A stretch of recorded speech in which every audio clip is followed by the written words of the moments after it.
Selamat pagi buat kita semua dan Bu Suci. Perkenalkan, nama saya Yusuf Ortega Panggabean dengan NIM E11012111061. Di sini saya akan menjelaskan beberapa pertanyaan ITS yang sudah ada. Dan saya akan mulai. Untuk soal yang pertama, yaitu apakah BUMN Indonesia sudah menempatkan corporate communication dalam struktur organisasinya? Dan jawabannya adalah sudah ada, di mana BUMN Indonesia memiliki corporate communication. Divisi dari corporate communication ini seperti yang sudah terlihat bertanggung jawab mengelola dan menyampaikan informasi mengenai BUMN kepada publik, media, investor, dan masyarakat umum.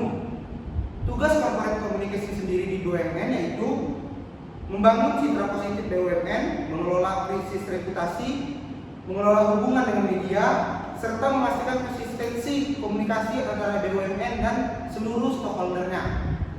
Setiap BUMN juga memiliki divisi sendiri, di mana ada BUMN yang membentuk holding company dan memiliki satu divisi corporate communication yang mengkoordinasi komunikasi dari seluruh anak perusahaan.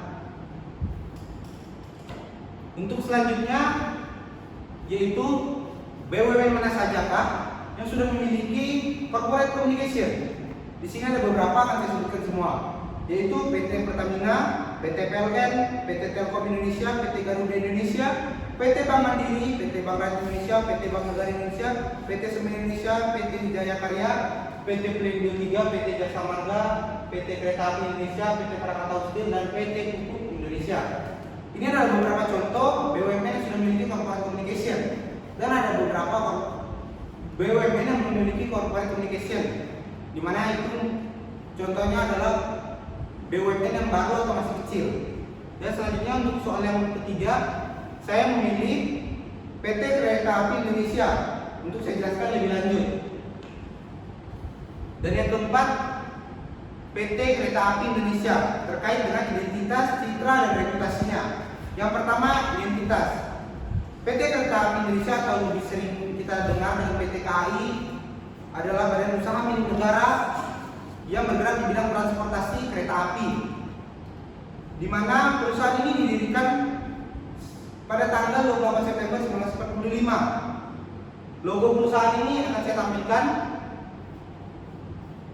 Ini adalah logo dari PT KAI, di mana huruf A bermakna terdapat rel kereta api yang menyambung ke atas pada huruf A, yang diharapkan PT KAI akan terus maju, berinovatif dan berintegrasi dalam menghubungkan Indonesia lewat transportasi kereta api dari Sabang sampai Merauke.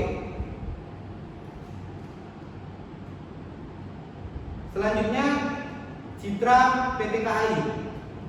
Di mata masyarakat, PT KAI dianggap sebagai salah satu transportasi yang sangat penting karena jaringannya sangat luas, ramah lingkungan, serta terpercaya, di mana PT KAI beroperasi sudah lebih dari 70 tahun. Dan yang selanjutnya, efisiensi sendiri dari PT KAI yang memastikan operasinya berjalan lancar, serta PT KAI yang terus berinovasi untuk memperkenalkan layanan baru, di mana mereka meningkatkan kualitas dan kemudahan layanan bagi pelanggan. Selanjutnya, reputasi dari PT KAI, di mana reputasi PT KAI cukup bagus.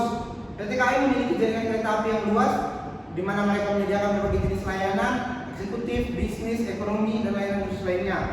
Selain itu, program-program pengembangan layanan yang sangat menunjang serta membentuk reputasi mereka semakin baik di mata masyarakat. Dan untuk soal yang kelima, program Employee Relations yang ada di PT KAI. Employee Relations sendiri adalah program yang dirancang untuk memperkuat hubungan antara karyawan dan manajemen. Program ini bertujuan meningkatkan kepuasan kerja karyawan, meminimalkan konflik antara karyawan dan manajemen, serta meningkatkan produktivitas. Beberapa contoh program Employee Relation-nya. Yang pertama ada komunikasi dua arah. Manajemen PT Kereta Api Indonesia menyediakan komunikasi yang terbuka dan transparan antara atasan, manajemen, maupun semua karyawan, agar pertukaran informasi dapat dilakukan dari atasan ke bawahan maupun dari bawahan ke atasan, agar tidak hanya satu pihak yang melakukan komunikasi. Pelatihan dan pengembangan. PT KAI juga menyediakan pelatihan dan pengembangan untuk karyawan yang membantu karyawannya untuk meningkatkan keterampilan mereka. Dan selanjutnya program kesejahteraan karyawan, di mana PT KAI memberikan program kesejahteraan seperti asuransi kesehatan, cuti, program kebugaran, dan kesehatan mental yang membantu mereka menunjang proses pekerjaan. Selanjutnya penyelesaian konflik, di mana PT KAI juga membantu penyelesaian konflik yang efektif dan adil bagi karyawan dan manajemennya. Hubungan industri, di mana PT KAI memiliki serikat pekerja bernama Serikat Pekerja Seluruh Indonesia Kereta Api atau SPSI KA. SPSI KA bertindak sebagai perwakilan pekerja dalam hubungan industrial dan bertanggung jawab untuk menjaga hak-hak pekerja, serta penghargaan dan pengakuan, di mana PT KAI memberikan penghargaan pengakuan yang berprestasi sebagai bentuk penghargaan karyawan terbaik, loyalitas, dan inovasi untuk membangun budaya kerja yang positif.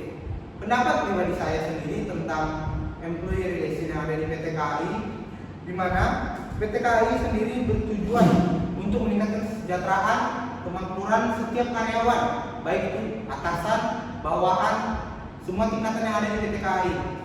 Selain itu, mereka membentuk budaya kerja yang positif, meningkatkan daya saing untuk maju ke depan, berinovasi, tetapi tetap dalam integrasi mereka.